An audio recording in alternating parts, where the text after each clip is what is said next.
क्या veg biryani real biryani है और is it just a pulao with an identity crisis? ये जो डिबेट है, ये बहस हमारे यहाँ अक्सर होती रहती है। तो आज हम कुछ चीज़ों को समझेंगे और इस डिबेट को कंक्लूड ही कर डालेंगे, इस सवाल का डेफिनेटिव जवाब लेकर के आएंगे। अब ये बात तो सही है कि बिरयानी हमारे कल्चर का बहुत बड़ा पार्ट बन चुकी है, तो उसके ऊपर ऐसी बहस होना लाजमी है। और दूसरी इसकी वजह यह है ऐसी बहस होने की कि लोग कल्चर्स को एक्सक्लूसिव समझते हैं, बल्कि सच्चाई ये है कि कल्चर्स आर इंटरट्वाइंड।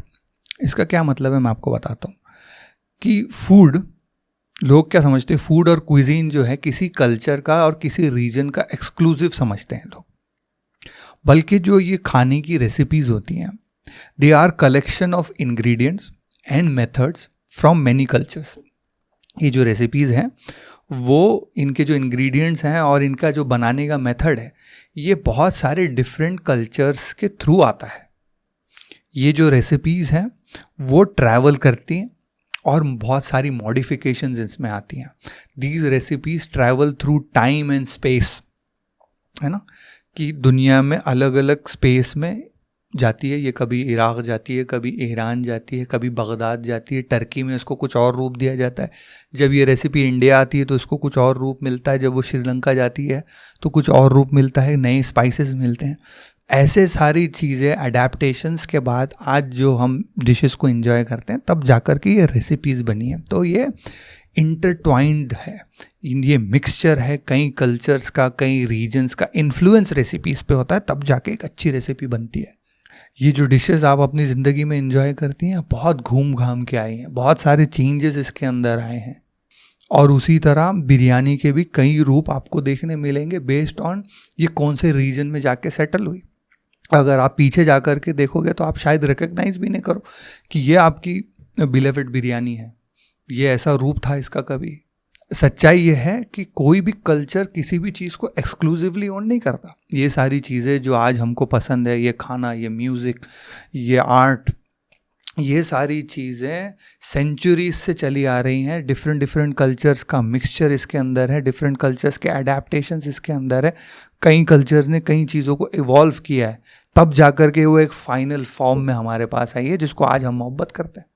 जैसे biryani comes from Persian word biryan, वहाँ से आता है, और पर्शियन ट्रेडर्स और मुग़लों ने ये कुजीन इंडिया में लेकर के आया, और जब ये इंडिया में आई तो इंडिया में ये फैल गई, और जिस रीजन में गई उस रीजन का रूप इसने ले लिया।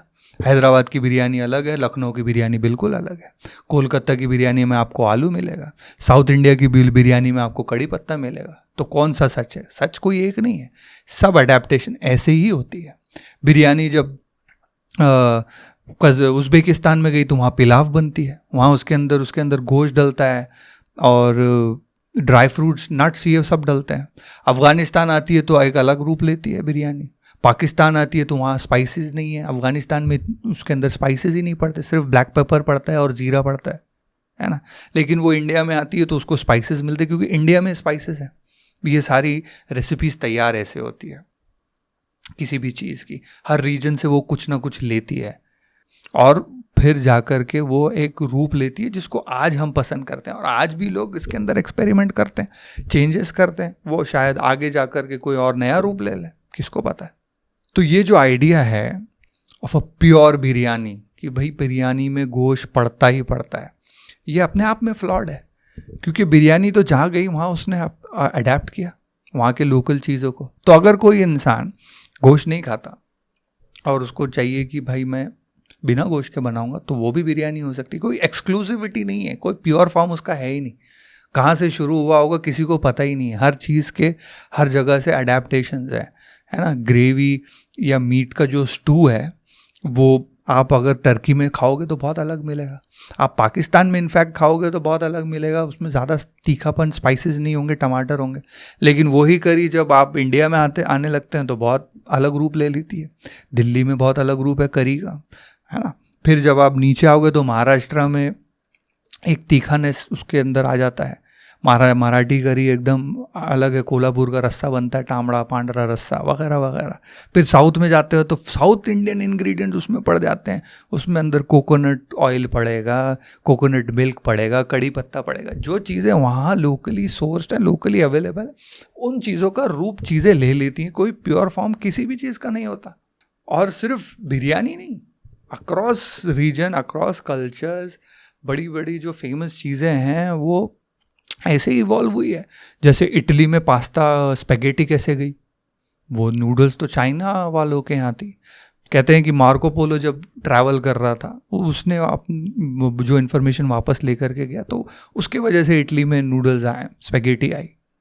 हमारे इंडिया में जो हम चाय पीते हैं, जिसके बिना हमारे इंडियंस की ज़िंदगी चल ही नहीं सकती, हमारा एनर्जी ड्रिंक चाय, वो कहते हैं कि ब्रिटिशर्स ने चाइना से लेकर के आया था।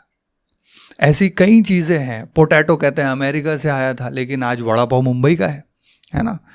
तो कोई कहता है मुंबई अमेरिका से आया था, कोई कहता है कि पुर्तगाल से आया था, बट लोकल नहीं था, ऑफ कोर्स, राइट। लेकिन आज वड़ा पाव इज़ क्विंटेसेंशियल मुंबई का food, Mumbai owns it. Maharashtra में भी बहुत चलता है। तो इसका मतलब ये है कि कोई भी चीज़ को कोई ओन नहीं करता, उसके अंदर अडेप्टेशंस होते हैं, कोई प्योर फॉर्म नहीं होता। आज जो हम किसी भी चीज़ को एंजॉय करते हैं, तो बहुत सारे कल्चर्स का, बहुत सारे रीजन्स का उसके अंदर बहुत उनका contribution, and you can of course आप रिकग्निशन दे सकते हैं, है ना।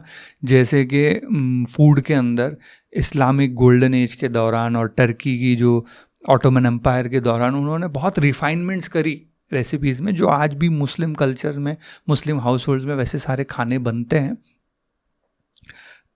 तो इसका मतलब ये नहीं कि वो ओन करते हैं उसको, इट्स जस्ट उनके कल्चर में उसको रिफाइनमेंट मिला और वो पूरी दुनिया के लिए एंजॉय करने के लिए, है ना।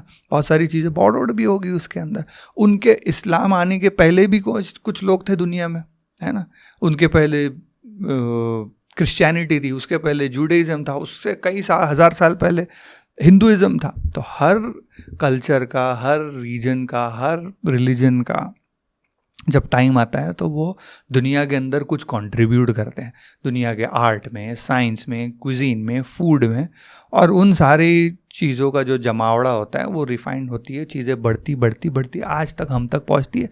तो we have to thank everybody, है ना, जो इसके खाने के लिए। तो प्योर फॉर्म नहीं होता, it is not exclusive, cultures are intertwined, इसका मतलब ये है। और सेम चीज़ लैंग्वेज के साथ भी है। कई लोग समझते हैं कि अरे ये हिंदू लैंग्वेज है, ये मुसलमान लैंग्वेज है, एक प्योरेस्ट फॉर्म लेते हैं कि भाई प्योर लैंग्वेज का। भाई लैंग्वेज भी सेम चीज़ करती है, एक दूसरे से बोरो करती है वर्ड्स। कई वर्ड्स उर्दू में हिंदी के हैं, अरबी के हैं, संस्कृत के हैं, इंग्लिश में भी सेम चीज़ है।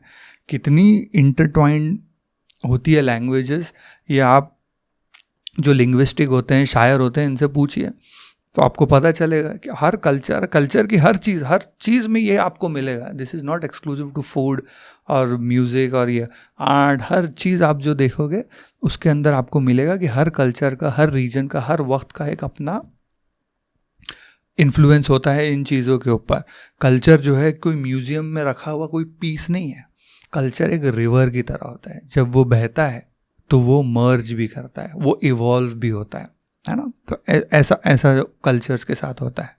तो आपको पसंद हो या ना हो, वेज बिरयानी तो अब कहीं नहीं जाने वाली, वो भी हमारे कल्चर का उतना ही पार्ट है जितनी कि कोई अलग आलू वाली बिरयानी है, उतना ही पार्ट वेज बिरयानी भी है।